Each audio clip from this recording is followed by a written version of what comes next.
Halo semua, perkenalkan nama saya Grace Tampu Bolon. Pada kesempatan kali ini, saya akan melanjutkan untuk membahas tentang tata cara pengisian SPT tahunan 1771 yang dimana ditujukan untuk badan usaha.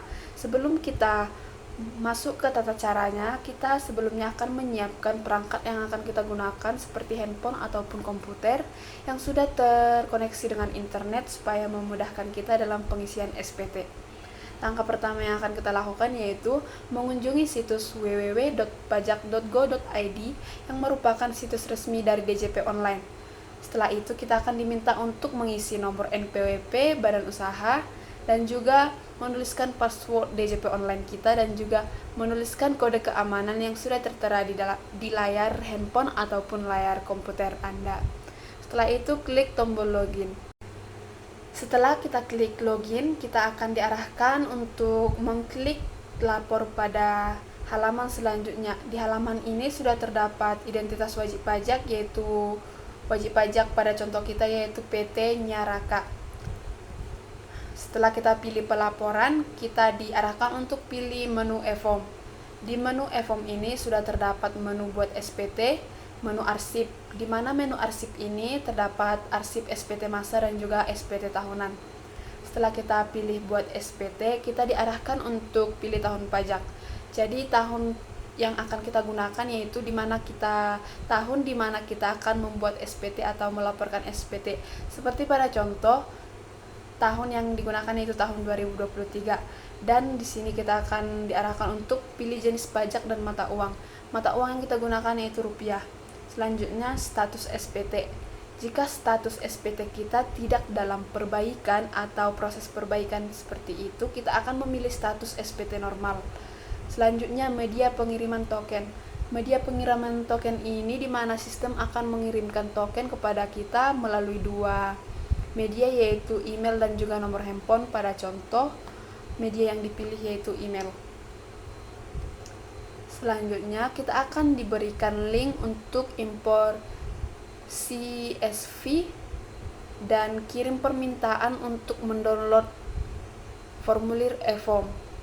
Tunggu sampai muncul notifikasi sukses untuk mengunduh formulir e-form. Selanjutnya, kita buka direktori penyimpanan e-form, klik kanan dan pilih Open with Adobe Acrobat. Setelah itu kita masuk ke induk SPT 1771 e-form, di mana identitas wajib pajak sudah terisi otomatis seperti NPWP, nama wajib pajak, jenis usaha dan nomor telepon, barcode pembukuan, negara domisili dan juga tahun pajaknya sudah terisi secara otomatis. Selanjutnya kita akan masuk ke lampiran 1A yang merupakan lampiran khusus yang berisi tentang daftar penyusutan dan amortisasi fisikal.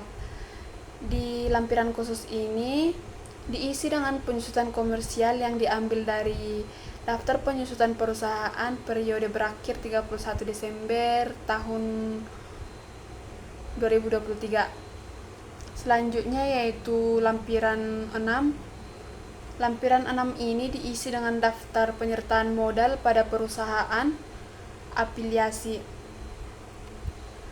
Selanjutnya yaitu lampiran kelima. Lampiran kelima ini terbagi menjadi dua bagian, yaitu yang pertama bagian A diisi dengan daftar pemegang saham, identitas pemegang saham dan jumlah modal disetor sesuai dengan akta pendirian atau akta perubahan terakhir.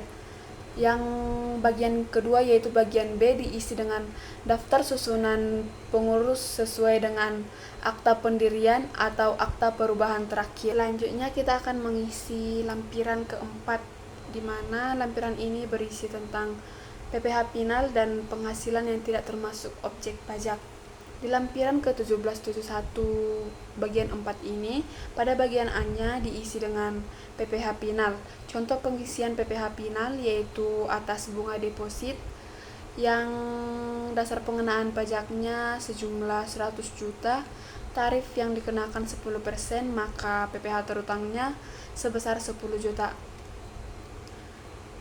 Jenis penghasilan lainnya terdapat penghasilan dari usaha yang diterima atau diperoleh wajib pajak sebesar 4M, jadi tarif yang digunakan 0,5%, maka PPh terutangnya 20 juta. Pengisian penghasilan bruto ini dan PPh final untuk wajib pajak badan dengan omset tertentu sesuai dengan Peraturan Perpajakan Nomor 23 Tahun 2018, Peraturan Perpajakan Nomor 55 Tahun 2022. Bagian kedua yaitu bagian B diisi dengan penghasilan yang tidak termasuk objek pajak. Jadi penghasilan yang tidak termasuk objek pajak yaitu berupa bantuan, sumbangan, hibah, dividen, bagian laba yang diterima perusahaan, sisa lebih yang diterima atau perolehan atau lembaga atau lain sebagainya. Jadi karena ada contoh soal kita tidak ada penghasilan yang tidak termasuk objek pajaknya, maka di sini jumlah penghasilan brutonya 0. Selanjutnya yaitu kita akan mengisi lampiran ketiga dari SPT. Lampiran ketiga dari SPT ini berisi tentang kredit pajak dalam negeri. Pengisian lampiran ketiga ini diisi bukti potong atau bukti pungut yang menjadi kredit pajak pada tahun pajak. Jadi kita dapat mengklik menu tambah untuk menambah bukti potong atau bukti pungut yang menjadi kredit pajak kita. Selanjutnya kita akan mengisi lampiran kedua dari SPT, di mana lampiran kedua ini berisi tentang perincian harga pokok penjualan, biaya usaha lainnya, dan biaya dari luar usaha secara komersial. Pengisian lampiran kedua ini mengacu pada laporan laba rugi. Jadi lampiran kedua ini berhubungan dengan laba rugi perusahaan ya teman-teman. Selanjutnya yaitu lampiran ke-1 atau lampiran pertama yaitu diisi dengan perhitungan penghasilan neto fiskal. Jadi, lampiran pertama ini masih berhubungan dengan laporan laba rugi perusahaan. Dapat kita lihat dari penghasilan neto komersialnya dalam negeri. Yang A itu peredaran usaha, diisi dari pendapatan usaha perusahaan yaitu 4 miliar, dan harga pokok penjualan diisi dari biaya pembelian barang dagang senilai 2,5 M, dan biaya usaha lainnya itu merupakan penjumlahan dari biaya via atau gaji, biaya transportasi, biaya penyusutan, biaya kantor, biaya pemeliharaan kendaraan, biaya lain-lain yaitu sejumlah 885 juta. Dan penghasilan neto dari usaha yaitu 1A dikurang 1B dikurang 1C senilai 615 juta. Jadi penghasilan yang dikenakan PPh final dan yang tidak termasuk objek pajak yaitu 615 juta yang merupakan laba bersih usaha di laporan laba rugi perusahaan. Pada bagian penyesuaian fiskal diisi dengan koreksi fiskal sesuai dengan laporan keuangan badan usaha.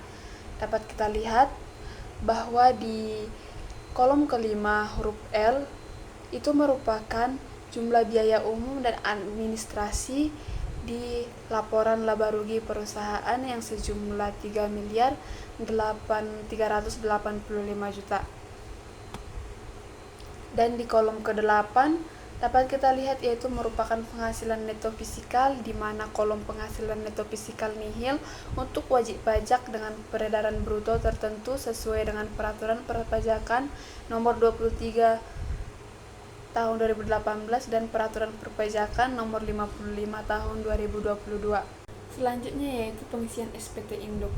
Di SPT Induk ini, identitas wajib pajak atau badan usaha ini sudah langsung terisi secara otomatis seperti NPWP, nama wajib pajaknya, jenis usaha, dan data-data lainnya sudah terisi secara otomatis. Di sini pembukuan atau laporan keuangannya ada 2 status, yaitu status diaudit dan tidak diaudit. Pada contoh yang kita ambil ini, status laporan keuangannya tidak diaudit. Selanjutnya yaitu untuk wajib pajak dengan peredaran bruto tertentu sesuai dengan Peraturan Perpajakan Nomor 23 Tahun 2018 dan Nomor 55 Tahun 2022 yang penghasilannya dikenakan PPh final. Maka atas penghasilan badan usaha tidak dihitung kembali dalam induk SPT. Selanjutnya yaitu pengisian induk lanjutan di lampiran 8A. Induk lanjutan nomor 1771 diisi dengan cara perhitungan angsuran PPh pasal 25 dan PPh final yang sudah dibayar pada tahun pajak. Lampiran 8A untuk pengisian transkrip kutipan elemen-elemen laporan keuangan. PPh final yang sudah dibayar nominal otomatis terisi sesuai dengan nominal pada 1771 nomor 4 pada lampiran nomor 4 sebelumnya yang sudah kita bahas. Selanjutnya yaitu lampiran pada induk SPT diisi dengan cara mencentang lampiran-lampiran pada SPT tahunan. Contohnya, kita mencentang yaitu laporan keuangan, transkrip kutipan, elemen dan laporan keuangan, dan lain-lain. Selanjutnya yaitu pernyataan. Di bagian pernyataan ini kita diisi tempat kegiatan usaha, tanggal pelaporan, nama lengkap pengurus, dan NPWP pengurus. Selanjutnya, untuk transkrip kutipan elemen-elemen laporan keuangan, di sini di lampiran pertama diisi sesuai dengan neraca pada laporan keuangan badan usaha. Jadi teman-teman, untuk elemen dari neraca ini kita ambil dari laporan keuangan perusahaan yang kita punya. Selanjutnya yaitu untuk lampiran kedua diisi sesuai dengan laporan laba rugi pada laporan keuangan badan usaha. Nah, untuk laporan laba rugi ini sesuai dengan laporan laba rugi perusahaan, teman-teman. Selanjutnya yaitu transkrip kutipan elemen laporan keuangan yang mempunyai hubungan istimewa sesuai dengan PSAK nomor 7. Lampiran pihak-pihak yang mempunyai hubungan istimewa ini diisi dengan nama pihak-pihak yang memiliki hubungan istimewa dengan wajib pajak. Selanjutnya yaitu menu submit. Di menu submit ini lampirannya diisi dengan mengunggah laporan keuangan, rekapitulasi peredaran bruto, dan lampiran lainnya dalam format PDF. Setelah kita unggah laporan tersebut, kita akan diminta memasukkan kode verifikasi atau kode e-filing yang sudah dikirimkan ke email terdaftar kita. Setelah kita memasukkan kode tersebut, kita akan menerima bukti penerimaan elektronik atau BPE yang dapat diunduh di email yang terdaftar di akun DJP online kita. Nah, bukti penerimaan elektronik ini atau BPE ini berisi nama NPWP tahun, masa pajak, jenis SPT, pembetulan, status SPT, nominal, tanggal penyampaian, dan nomor tanda terima elektronik. Demikian materi yang dapat kami sampaikan. Kurang lebihnya kami mohon maaf jika ada kesalahan kata atau penyampaian materi yang tidak sesuai. Kami mohon maaf. Akhir kata kami ucapkan terima kasih. Sampai jumpa.